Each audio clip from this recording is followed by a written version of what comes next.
Ben arrivati ragazzi, sono una nuova puntata del Calice Nero. Buonasera Dimmer. Buonasera maestro, come va?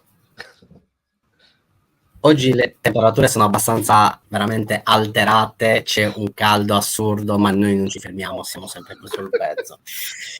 Ma mi sembra giusto e doveroso presentare il nostro ospite, lo lascio presentare a te oggi, il nostro grandissimo mega ospite, che è un onore immenso averlo sul Calice Nero. Allora, l'ospite in questione è un batterista dalla Germania, famoso per moltissimi progetti attuali e passati.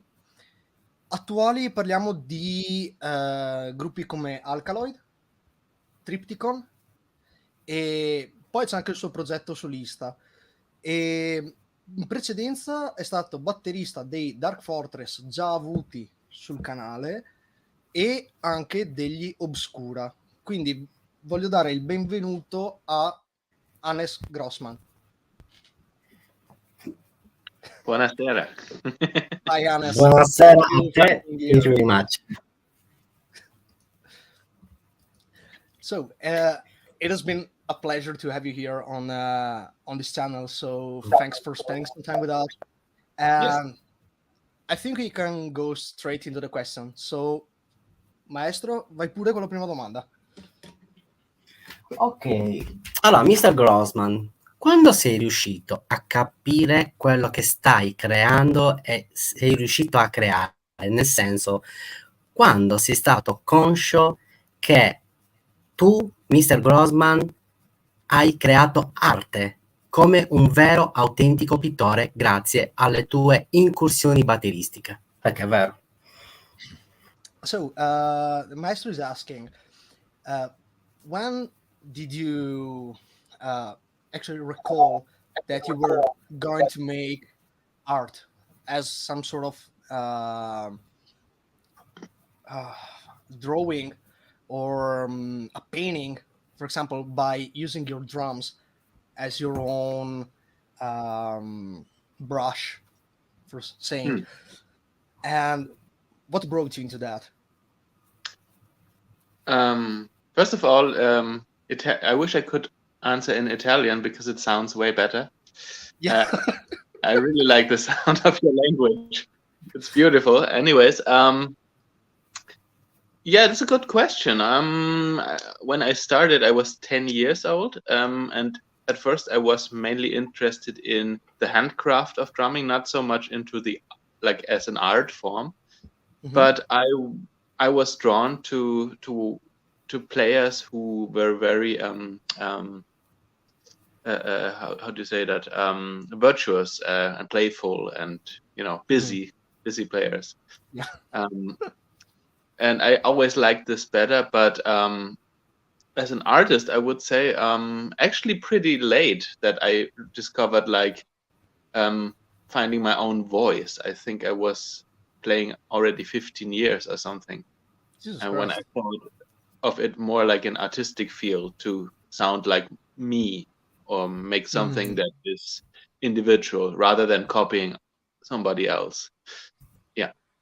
So you basically spent the first 15 years of your drumming to basically improve yourself as a drummer and get good at it. Yeah. I mean, we can say great at it, but then you started developing your own voice. Yeah. Ok. Allora, praticamente ha iniziato più o meno all'età di 10 anni. Inizialmente non vedeva la batteria come uno strumento artistico. Cioè lui era più interessato allo suonare lo strumento. Poi ha detto circa 15 anni dopo che ha iniziato appunto a suonare la batteria, ha iniziato ad approcciarsi più verso il lato artistico dello strumento, quindi a cercare di sviluppare la propria voce. E questo appunto è successo molto tardi, perché inizialmente si focalizzava appunto sul migliorarsi sullo strumento, diventare una sorta di virtuoso dello strumento e questo anche copiando gli stili di altri batteristi. La prossima domanda. Okay, so we've been talking that you started at 10 years of age. And what actually brought you, first off, into playing the drums, and what developed your kind of drumming? Has been your influence, whether it's musical or not? And what also brought you into the metal, progressive metal, or the extreme metal side of music? I think when I was 10 years old, Mhm. a friend of mine had a drum set at home, and I was very fascinated by it, and kept nagging with my parents, "Hey, I want to play drums," and actually they made it happen. And I had a very good drum teacher who brought, wasn't teaching like the traditional way of drums, like a more modern approach. Mm-hmm.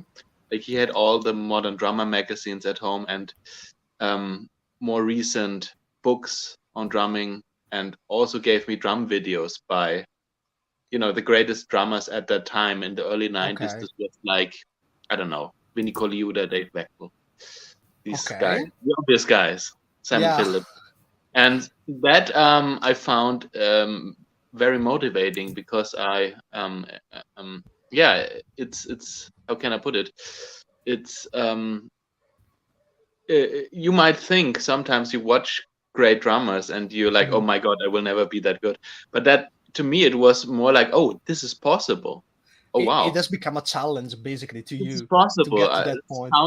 Sounds great. I want to sound like this, or even take this as an influence in some sort of way. So mainly the drummer community back then, it was offline, of course, but it existed in with drummers who were only famous in drummer circles, like like the guys I mentioned, like mostly jazz drummers, and I started with jazz drummers. And the other genre I was into when I was younger was like classic rock, like Led Zeppelin and Deep Purple. Okay. And from there, it's a logical next step to Iron Maiden and Rush. You improve, And, you get more and more into everything because you basically never get satisfied of the evidence that you're getting. Exactly, like an addiction. But actually, I wasn't into extreme metal at all. But when I was about 16 years, a local band that were playing like, let's say, old school death metal in some sort of way, they were looking for a drummer, and for me, it was interesting to play with people that were older than me, and I could learn something. And it wasn't so much about the music, but then I discovered that on top of their songs, I could pretty much, as long as I follow the songs, could pretty much play anything. It wouldn't have to be like a chopped rhythm or just a groove. I could play like basically some kind of drum solo, like blast beats and kind of, even though I couldn't play them, but you could go crazy with drumming, and it fits the music still. Like busy drumming, playing a lot, playing fast. And that was interesting. And at a later point, I discovered, hey, there's actually good music in this genre. So basically, you've seen that there were bands treating the drums not just as a rhythm section kind of instrument, but more of a musical instrument. So like being wide and doing whatever they wanted to, as long as it fits the music.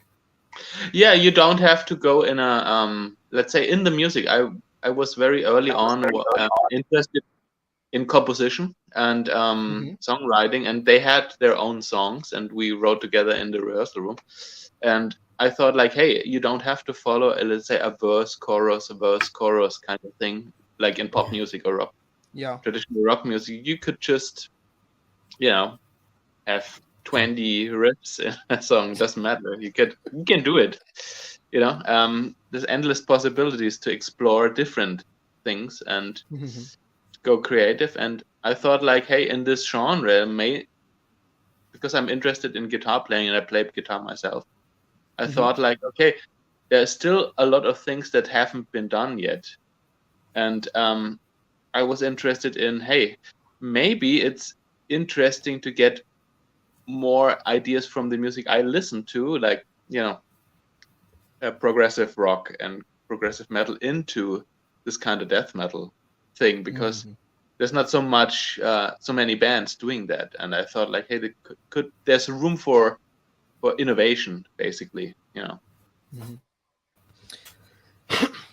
Ok, allora intanto gli ho chiesto quale è stato cioè cosa l'ha avvicinato effettivamente allo strumento e qual è stato il suo sviluppo musicale, quindi cosa l'ha portato a sviluppare questo suono che lui ha, che sia l'interesse verso il metal, verso il progressive metal o comunque il metal estremo in generale.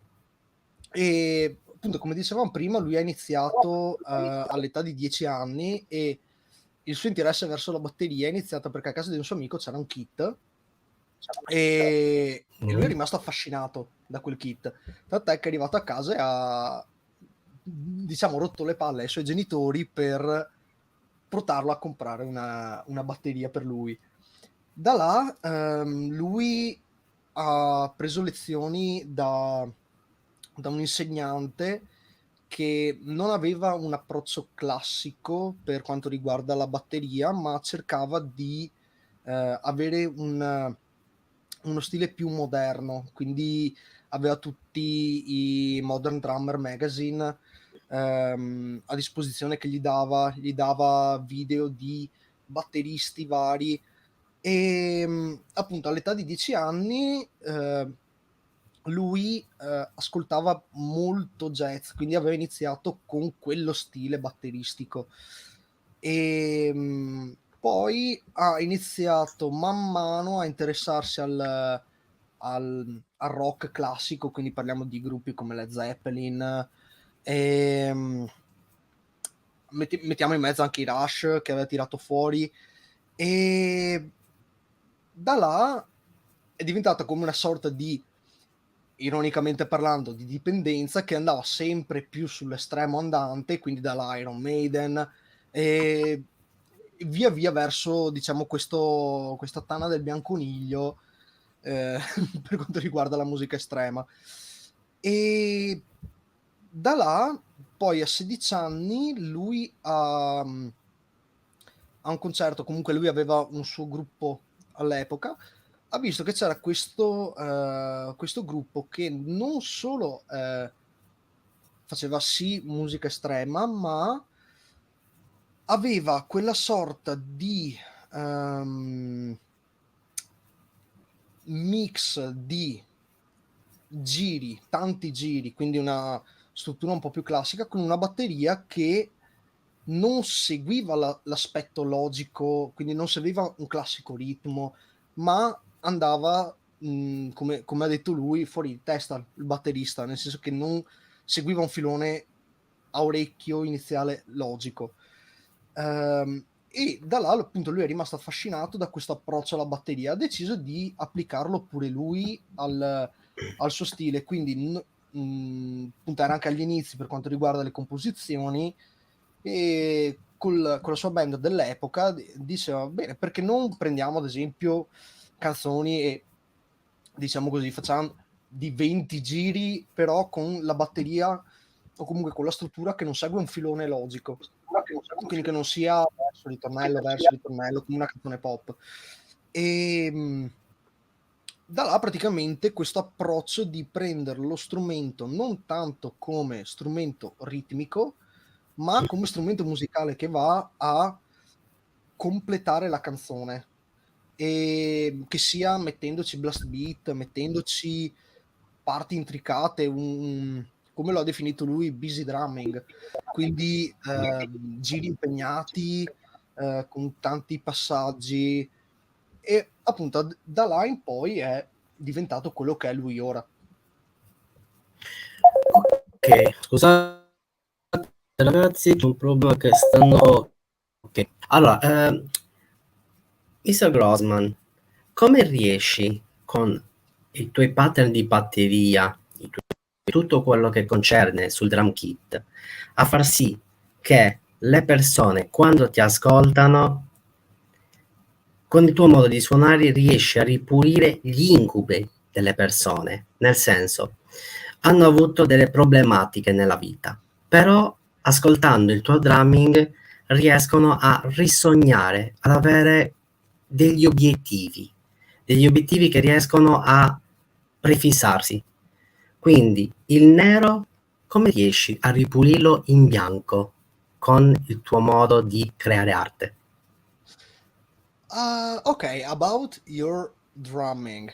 Uh, how do you think that you can, with your patterns, drum patterns, and what you're doing behind the kit, to, let's say, be able for people to hear your drumming and free them from any sort of nightmare or bad thoughts that they can have, and let them, quote unquote, dream positively again and have, let's say, a purpose in life. How do you think that you can, by put it simply, clean the black and turn it into white with your drums? I'm not sure if I understand the question correctly. Yeah, mean, go on. You mean like how to? Is it like more on an individual level you're asking, or? Yeah, how do you think that you are able to basically let people free their thoughts and be positive about themselves or their lives with your Okay. drums? I don't know if I am. No idea. Straight away. I don't know how my music or my playing is received. I mean, it could also make people aggressive, and they like that. I have no idea. It's not necessarily positive music I'm playing. What I always think is this, let's say, negativity in extreme metal, for me was always more like a relief. I could take, because every human being has certain negativity and certain things that are not going great, or anything like hardships or whatever, and you could put that into the music and let it float with the music and turn it into something positive by playing music. I think it's definitely it doesn't have to be extreme metal, but for me, when I'm in a bad mood and I listen to Rain in Blood, I get into a better mood usually. It is more like a catalyst, how do you call that? Some sort of relatability with exactly. the music. Exactly, and that's what I like about this music. And other people that are not into extreme music, they listen to that and they get aggressive. Well, it depends. Yeah, it's an individual thing, but for me, it was always more like a relief, and because there's a lot of energy in extreme metal that I think is uplifting to me. I hope, I guess, like for a lot of people who are into extreme metal, because the extreme metal scene is not by any means overly aggressive, or Not at all. except for maybe some black metal guys here and there. But others who are more extreme in some sort of sense, and they probably don't see it differently or feel it differently. But for me, it was always a positive thing, to begin with. Especially with drumming, it's very physical, so you could really let go and be constructive by playing music. Basically. Yeah. Ok, allora ha detto che di per sé non sa se effettivamente il suo modo di suonare la batteria possa, appunto, come hai detto te, maestro, liberare le persone da pensieri negativi. Lui può dire quello che intende applicare alla batteria, e ha detto che appunto può essere tutto, può essere niente, perché alcune persone possono percepire da appunto musica aggressiva, percepire una certa aggressività e diventare loro stessi aggressivi, come anche no. Quindi è molto personale come concetto.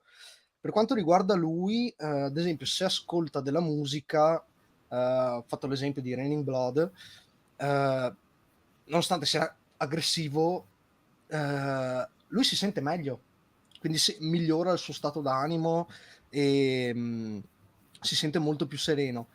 E è lo stesso che vuole fare quando suona, nel senso vuole avere una maniera di suonare, specie la batteria, perché è molto fisica, molto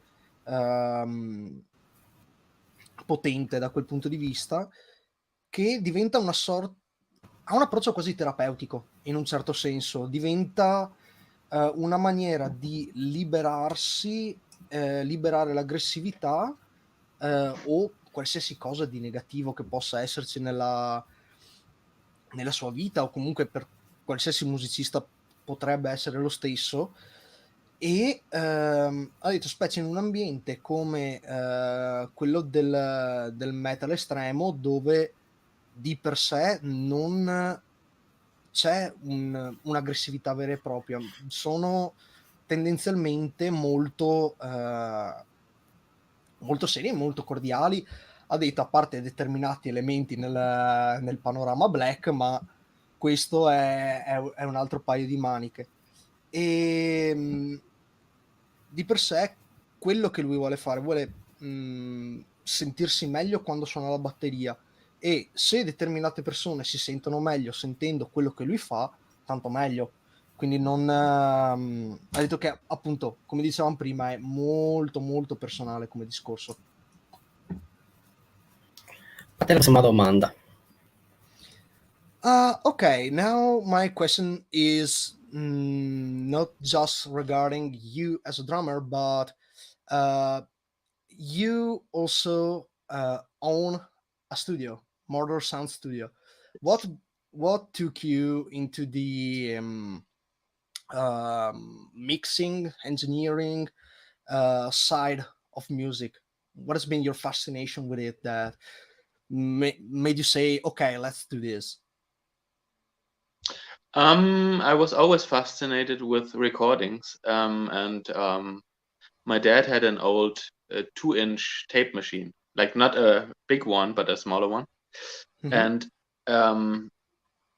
And yeah, I took a microphone and placed it when I was little Okay. across the room and tried how it sounded, and had a lot of fun with it. But then I was more into drumming and getting education and doing something else.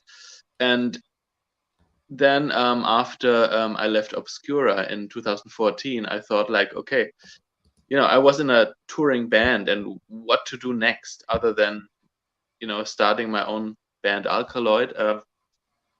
I thought, like, okay, the things I always enjoyed most when playing in bands was going into the studio and working on new material and recording something and getting the production done. I always liked this the best, and I read about production, and I was interested in equipment and all of that. So I thought, like, okay, I think I should like get a little deeper into it so I can actually do it professionally. And these days it's easier to achieve like a lot of information, especially online. And then with back when I was a child, experimenting with microphones and tape machine helped me a lot in general. to do that. And I thought, like, I really want to get better at this, and it's interesting. And so well, yeah, then at some point I thought, like, I think I can open up my studio and offer drum recordings, professionally, like session drums and all of that. And that turned into also mixing a lot of the records I played on, but also other things, and yeah, I really enjoy mixing and production a lot, because especially when it's not me who is playing. It's interesting what other musicians sound like if you have the raw tracks and can turn them into something that's cohesive, that sounds great. And that's very satisfying to me. And, like hearing the nuances in what has been done behind the scenes, let's say. Yeah. Also, like also interesting is to take a band and see how they sound and try to put that on a record. Try to put that in a mix, like their own identity, and the best possible version of them, of the musicians, and get great results. Because I like records, and I'm a an album type of guy. So I was always into that, into the buying CDs and listening closely to what's going on, and so from that angle I enjoy producing as well, because it's you can actually shape the final result, and then it will be there forever, and this is very intriguing. That's awesome. Ok, allora, appunto, per chi non lo sapesse, lui è anche il proprietario di uno studio che si chiama Mordor Sound Studio, e appunto lui si occupa di ingegneria del suono, mix, master, e gli ho chiesto cosa lo ha portato a quel mondo, cioè cosa lo ha avvicinato a questo. Praticamente è iniziato tutto dal fatto che quando era piccolo suo papà aveva un registratore da 2 pollici, a nastro 2 pollici, e ha detto ok, ho un microfono, proviamo a metterlo dall'altra parte della stanza, e visto che lui era già batterista ha provato a registrare, a vedere come potesse suonare, e da là ha cercato di migliorarsi un pochino. Poi del 2014 lui ha detto bene, perché non quando ha lasciato gli Obscura, perché non trasformare questo mio interesse, questa mia passione verso un qualcosa di effettivamente professionale. Quindi da là appunto ha creato questo studio, e inizialmente lui offriva servizi di session drumming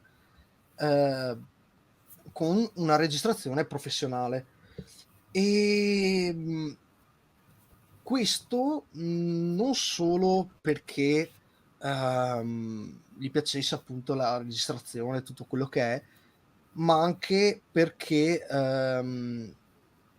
lui è uno di quei musicisti che vuole scoprire cosa c'è anche dietro la musica, vuole capire come è tutto quanto dietro, e appunto, non avendo più all'epoca una band con cui far tour, ha approcciato questo mondo. Poi da là, appunto, riguardo la passione è quella anche di capire com'è una band, i vari dettagli dietro, ha iniziato ad avvicinarsi al mondo del mix di album, dove inizialmente c'era lui come batterista. Poi ha allargato questo mondo verso anche altre band, specie perché poi è facile avere informazioni ad esempio online. Quindi cosa ha fatto? Ha aperto anche all'esterno questa possibilità, e oltre a questo, praticamente anche solo il vedere per lui le tracce grezze delle band, vedere cosa succede nei minimi particolari da un punto di vista chirurgico, diciamo così, è molto molto figo dal suo punto di vista. E oltre a questo va ad aggiungersi una sua passione per ok, ho questo gruppo, cerchiamo di dargli una propria identità, capire bene come suona e farli diventare la migliore versione di se stessi, diciamo così. quindi migliorando, e oltre a questo un'ennesima cosa che va ad aggiungersi è il fatto che dice ok, è fuori, questo prodotto rimarrà là per sempre, e questo lo rende anche orgoglioso di quello che fa da quel punto di vista, oltre al fatto di poter dire io sono una persona che principalmente vuole lavorare su album, quindi cerca quanto più possibile di creare il prodotto migliore nel suo insieme totale, quindi non solo canzone per canzone. Molto molto interessante. Mr. Grossmann, davanti a te hai un muro bianco. Questo muro ha un sottofondo di colore viola e tu devi pitturare questo grande muro inserendo i tuoi blast beat ricordando dei versi poetici, le tue partiture jazz, quindi quelle più tranquille, più tecniche, più cervellotiche, diciamo, creando una natura morta. Come riusciresti a inglobare il tutto? Ricordami la questione del viola. Il viola è un sottofondo del muro, ok? Cioè, Okay, appunto, il diciamo muro. incrustato. Sì, Okay. sì, perfetto. Okay. So talking about your drum style, let's picture you having a white wall with another wall behind that's purple, and you need to paint with your drum skills by using. We were talking about your jazz patterns, your busiest patterns that you can achieve behind the drum kit, even blast beats or whatnot. And you need to paint that nature that's looking some sort of poetical in a way. What could it be?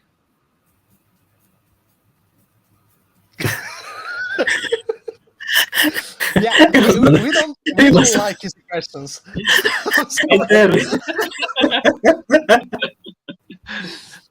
Is this a yes or no answer? No. It's not a yes and no there's question. A maybe answer. Mi ha fatto ridere la faccia. Let's say, I mean, your face says it also. I will try and ease it down a little bit. So yeah, let's say you have to paint something on a wall, some nature kind of painting, and you are using your drum skills to be put on canvas. Okay, yeah. What would it be under your point of view? Good question. I guess, like a visual representation of what I play. Visual representation of what I play. I think that it would. I think the you hear the kid. Yeah. Daddy's in an interview, and anyway, yeah, I think actually the album covers of Alkaloid come pretty close in that sense. Okay.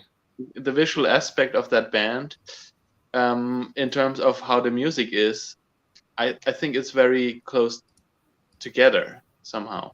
We give a lot of thought into what the aesthetics of the sound could be, and this is actually very close to what it would look like. It can be different things. We're all like, I would say I'm a lot into nature. Also, like the last solo record I did was some picture I had in my head, and I told the artist what I want to see there, and he kind of made it happen, like with mountains and stuff. And I like epic landscapes as well, so it could be an epic landscape but it would be rather like a dark landscape with a lot of details. Probably something like that. What I'm aiming for is actually clarity in pictures. Like I like very clear painted pictures out of photography that have clear that's crisp looking and yeah, not exactly. blurry. Okay. Yeah. Usually I'm not so much into the blurry side of things. Sometimes I think the way I play drums is more busy than the clear, easy structure. So probably it's a little more I like it a little bit clearer, but I'm afraid would look a little bit blurry or more hectic or more busy. Something like that. Yes and no, because your drumming is pretty busy, but it's pretty clear what you're doing. Okay. You can hear clearly whatever you're doing, so I guess that it is coherent with the being crisp and not blurry. So from my point of view, I will disagree on that blurry kind of thing. So it's hard to tell. What to me it feels like that sometimes, but yeah. Ok. Allora, per quanto riguarda quello che lui farebbe da un punto di vista di visualizzazione della sua maniera di suonare, ha detto che le copertine degli Alkaloid sono un'ottima rappresentazione di quell'aspetto, perché lui non è un fanatico di tutte quelle copertine che sono abbastanza confusionarie, che sono un po' sfocatine. Lui vuole qualcosa che sia bello nitido e ben dettagliato in quello che c'è. Quindi nonostante la sua maniera di suonare la batteria possa essere vista come un qualcosa di appunto confuso, abbastanza sfocato, che non si capisce molto bene, almeno per quanto riguarda il suo punto di vista, quella è un'ottima rappresentazione, perché spendono molto tempo per capire cosa deve comparire in copertina, quindi questa può essere anche una rappresentazione di quello che è stato il suo percorso batteristico. Quindi sì, questo è principalmente poi lui è molto un appassionato di tutte quelle di quegli ambienti epici, quelli anche atmosferici, diceva dal punto di vista solare, quindi molto quasi forse si può dire leggermente astratti. Can we say that also you enjoy seeing like abstract kind of things, but they have to be pretty clear in the image? Yes. Okay. Yeah, like maybe like Dali or Giga or David Lynch, something like that. Ok. Quindi appunto come Dali, Lynch e appunto questo principalmente può essere molto indicativo per quanto riguarda la sua maniera di vedere la sua batteria su tela. A te. Ok, now my question is regarding more about your latest releases as a drummer with your projects, but not just that, but more of a experience as a drummer in general. What has been your best / funniest experience or memory that you have behind the drum kit for the releases you've been a part of, and what has been so far your favorite release to actually work on as a drummer in the past 3 years since basically COVID started? Okay. Good question as well. Like sometimes for me it's a lot of work and all I see is work.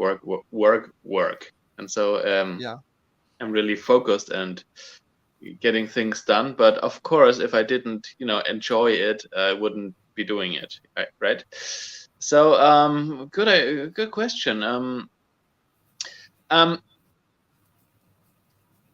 One of the things I had most fun with was actually a session recording for a band from Canada called Faye & Dream, and it's the music is kind of, well, I guess they're not angry if I say the music is kind of ridiculous in some sort, because it's a mixture of Necrophagist and Blink-182, and yeah, it's weird. It's a weird mix. Yeah, it is, but it's really that. Like, they sent me the demo, and I was like, what?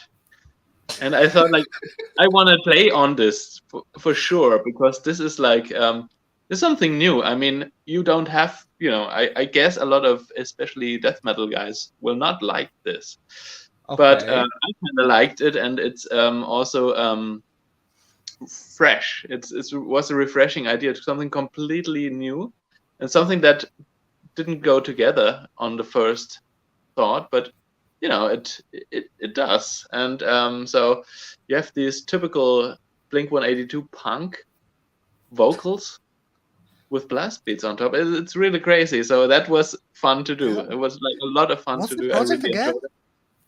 Say again? The band is called Faye & Dream. It's a Canadian guitarist. He writes and records guitars and sings and produces it. And I played drums, and it was a lot of fun to do that because it's such an odd mix, and I'm really into stuff like that. There have been a variety of very nice recordings I did since COVID. Other than that, I mean, in terms of my own stuff, that's of course something I enjoy, because I write it, basically the music on paper, and as long as I don't record it, I don't have any idea how it turns out. So when I'm recording it and producing it, then it comes to life, and then I can see, oh, this is the song. Okay, cool.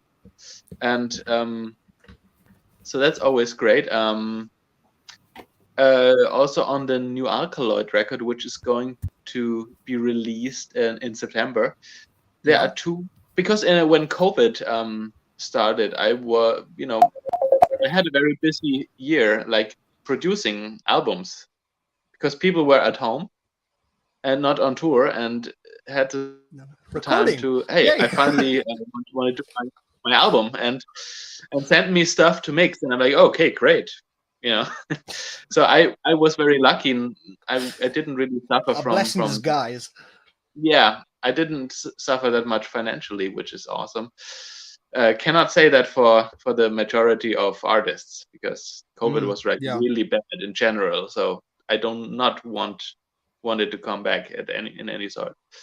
So anyway, but I also had like time to because I wasn't playing live or doing any shows or stuff like that. I had the time to just practice drums again, and I took the time to get into jazz drumming again, when, like, I don't know, 15 years ago or longer, I was really into jazz drumming, and then I joined Necrophages and didn't have any time, because I was building my own bands and all that, like working, all that stuff. But now I had the time to actually go back and do like some swing stuff, and some chill. But not turn the knob a little bit.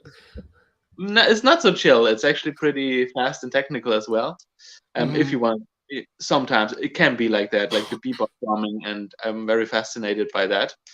So I was practicing like bebop a lot, and in two of the songs we incorporated like real jazz parts, not like the kind of fusion stuff that Sonic did or something like that, like real up-tempo swing stuff in two songs. And that was great fun to hear that, like, finally recorded through the whole song. Like you have an 8-minute death metal song with like a jazz super section. evil and heavy, and you know, double bass and everything in there, and then there's like an up-tempo swing going on. You know, it worked, and this is the thing. Like, you can, you know, that's what I said earlier. You can pretty much do anything with this kind of music. You just have to do it.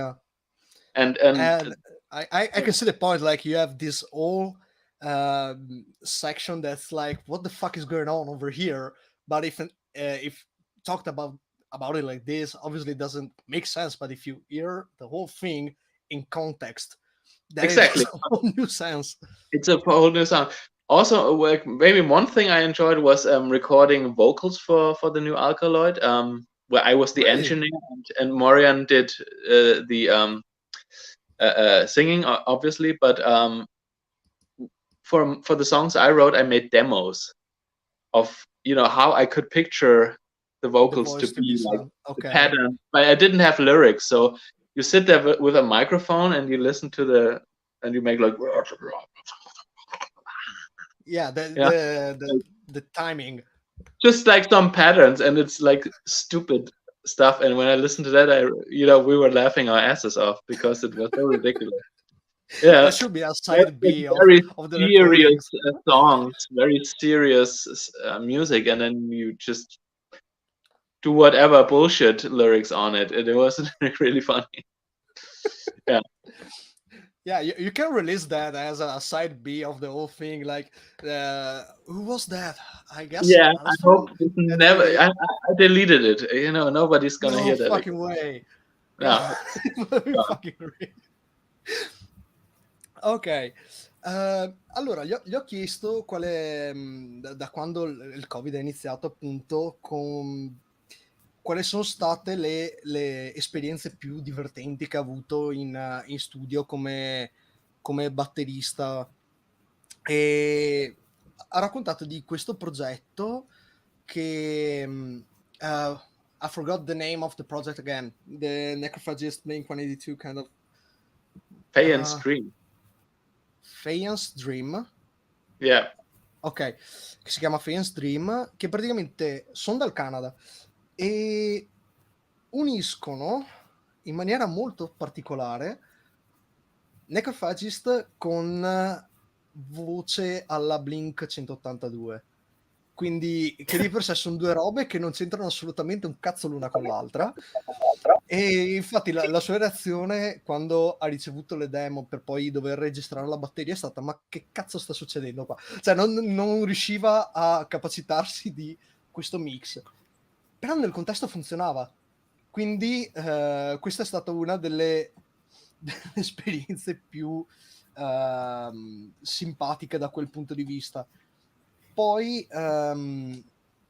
ironia della sorte, col fatto che lui faceva e fa ancora molto come batterista session, si è ritrovato molto impegnato da quando è iniziato il Covid, perché sì, gruppi non possono più andare in giro a suonare, quindi cosa fanno? Vanno in studio, registrano anche in casa, e quindi per lui è stato un lavoro molto molto impegnato, sia come appunto mix master, ma anche come registrazione in sé. E una cosa molto simpatica ha detto che per quanto riguarda l'ultimo album degli Alkaloid, che appunto ne avevamo già parlato quando c'è stato Morian nel canale, uscirà a metà settembre, il 15, e lui, Hannes, si è messo a creare praticamente i pattern della voce, visto che si è occupato anche proprio della registrazione in sé di tutto l'album, e ha messo giù i pattern vocali. Quindi senti queste canzoni ultra impegnate, ultra incazzate e tutto quanto, e senti la sua voce che ha detto che quando le ascoltavano le canzoni si spaccavano dal ridere perché non riuscivano a prendere seriamente quello che stava facendo, nonostante il fine fosse molto molto buono. E questa è stata un'altra esperienza molto, molto divertente. E ha parlato anche del fatto che c'è una canzone nello specifico, visto che lui da quando è iniziato il Covid si è riavvicinato molto a quel suonare jazz, quindi a riprendere in mano studi da quel punto di vista e continuare a suonare la batteria comunque. Lui, come dicevo, si è riavvicinato al jazz e ha suonato molto bebop, quindi comunque roba di per sé impegnata, ma comunque riavvicinandosi a quelli che erano i suoi inizi. E ha detto che c'è appunto una canzone nello specifico che dura 8 minuti, che dice, e lui dice, ok, è una canzone metal, quindi blast beat, doppio pedale, casin, cattiveria e puttanate varie, e c'è una sezione jazz nel mezzo, che uno, detta così, dice che cosa sta succedendo, poi nel contesto uno dice ok, ha senso che ci sia, però appunto sono quelle robe molto particolari, molto divertenti, che sì, sono simpatiche da poter registrare o comunque avere a che fare. Ok, le ultime due domande. Allora, la mia ultima domanda è questa. Mr. Grossmann, immaginati in una lastra di ghiaccio, ok? In mezzo all'oceano. Lo so, è folle. Però la follia ci sta. Perché? E qui bisogna creare una jam session di batteristi. Andare da Billy Coban verso Vinicola Aiuta, verso Joy Jordison, verso Richard Christie del Son of Perseverance, David Ett, suonato in quell'epoca, e Paul Bostad degli Slayer. E Mr. Grossmann dovrebbe essere appunto colui che gestisce tutta l'orchestra batteristica, ok? Con questi jam session. Che tipo di jazz noir andrebbe a immaginare? So, okay, we are talking about you being able to coordinate a jam session in the middle of a sea or a lake that has this ice layer on top, and you are having to deal with drummers such as yourself, but also drummers like Billy Cohen, Richard Christie, Colaiuta, Jordison, chi era l'altro che avevi detto? Paul Bostad. Ok. Paul Bostad. And you need to create a big jam session between all those drummers. What will be the outcome of it from your point of view? What was it? A lake on a glacier? It can be either a lake, just on a layer of ice, no matter whether it's on a lake or in the middle of the sea. Okay. Is the lake important for the music? Chiede se il lago o comunque il posto dove si trova è importante per quello che verrebbe fuori dal punto di vista musicale della jam session. Sì. Yeah, it will. Okay.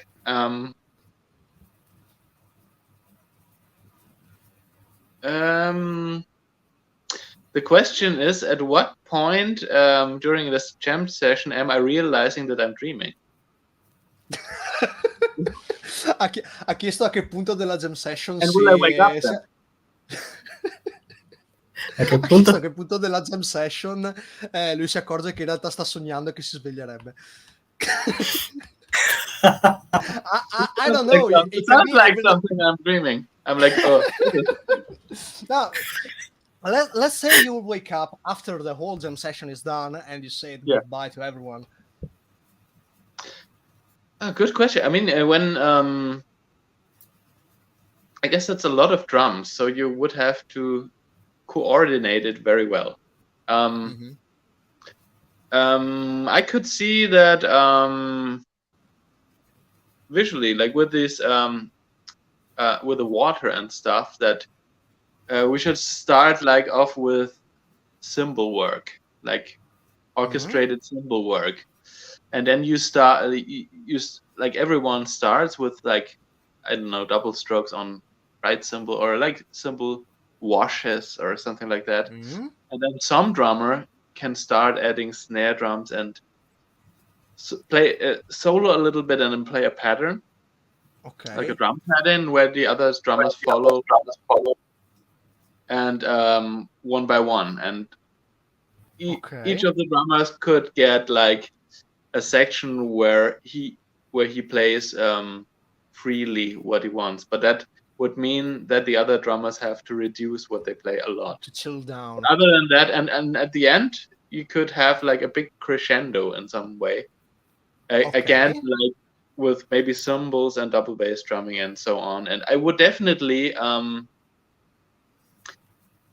end the solo sections with Vinny Colaiuta, because he's the most capable player of the drummers you mentioned.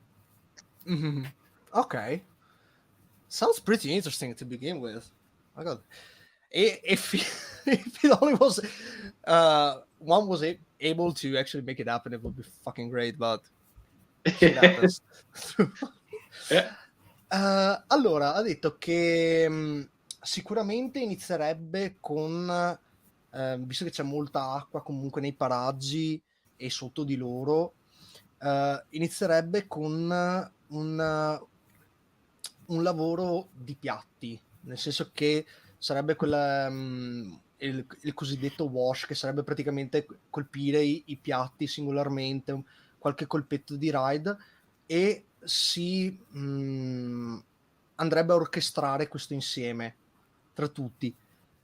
Poi da là si potrebbero iniziare ad aggiungere tipo robe leggere con i rullanti che creano una sorta di pattern, e da là poi si iniziano ad alternare tutti i vari batteristi, con una sorta di, chiamiamolo così, un assolo, dove ognuno fa quello che vuole, in poche parole. E nel mentre che c'è quel batterista che sta predominando, gli altri si abbassano volta per volta di dinamica, per poi creare una sorta di crescendo e lasciare Vinny Colaiuta la possibilità di chiudere tutto quanto, perché ha detto che è il batterista perfetto per fare queste cose nella maniera che sono state descritte. Sì, Vinny Colaiuta, it's wonderful. A te l'ultima domanda. Ok, now we have gotten to the end of the interview. Vediamo come viene percepita. And we are going for the typical closing question for our channel, which, okay, it's Il Calice Nero, which in English means the black chalice. And let's say that you have that chalice in front of you and you need to pour some alcoholic beverage or any drink that you would love to. And one has to enjoy that drink while listening and enjoying the music you worked on and your drumming. What kind of beverage would it be that can represent perfectly that specific drumming?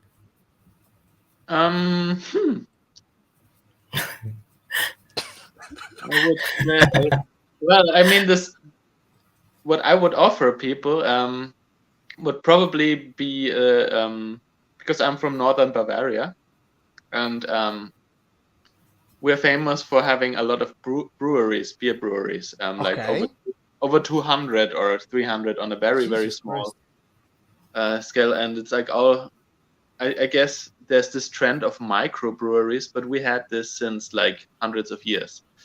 And all the beers, or most of them, are exceptionally good, like fantastic. And it's more like a delicatessen, some of them. and I would definitely choose one of these beers because it's like French wine, if you will, or Italian wine, or or champagne or something like that. It's really good stuff. It's very simple, but very beverage, specific and focused. but it tastes really refreshing. Like really something. Oh, this is something I thought I knew how it tastes. Beer, everybody knows how it tastes, and this is not like a weird version of it. It's just like the most basic version of it, but it's excellent. So if I could come close to that, that would be nice. I don't know if that represents my playing or my music, but this would be like ideal to me, like having something that's not necessarily like super odd, but have something that is very clear and obvious, but in the best form possible. Like that's something where I think that's perfection.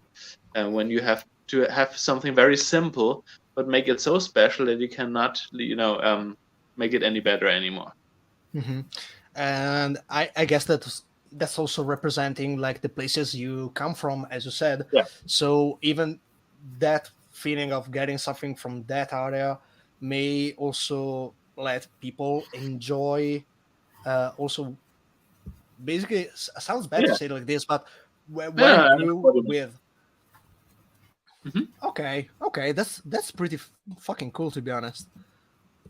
Allora, praticamente ha detto che siccome lui viene dal nord della Bavaria, ci sono moltissime fabbriche di birra, quindi sicuramente sarebbe una birra. Ha detto che parliamo in un'area molto piccola, veramente molto piccola, di quasi 200, grosso modo. E appunto adesso c'è la passione delle micro fabbriche di birra, però lo ha detto loro, noi ce l'abbiamo da centinaia di anni, quindi zitti tutti. E ha detto che una cosa che ha trovato molto è che ci sono delle birre che di per sé non sono nulla di troppo complesso, elaborato da poter dire che hanno qualcosa di particolare, però sono buone, sono rinfrescanti, sono delle delicatezze, chiamiamole così, ed è un qualcosa che ha detto forse di per sé non rappresenta effettivamente il mio modo di suonare, però nell'insieme delle cose fa venire da dove viene fuori lui, delle zone in cui lui è nato e cresciuto, e che possa dare un'idea di quello che è. E appunto lui approccia questo stile del selezionare le birre, che ha detto per lui l'approccio a quelle birre è un po' come uno champagne, un vino francese, un vino italiano, che è comunque ricercato, pur non essendo qualcosa di troppo particolare nell'insieme. Ok, allora, prima di tutto grazie a Mr. Grossmann, thank you very much the opportunity interview, veramente fantastico, è stato un onore immenso avere Mr. Grossmann. Io ringrazio totalmente Adimer perché questa intervista è stata veramente eccezionale. Quindi ringraziamo ancora Mr. Grossmann e gli auguriamo tutto il bene immaginabile, sia nella vita privata, quindi di salutarci tanto il bimbo, e nella vita artistica, che poi tanto lo aspetteremo in una seconda parte sul Calicenero di appunto inserire l'intervista. So, once again, thanks for spending this time with us, and it has been a real honor to have you here.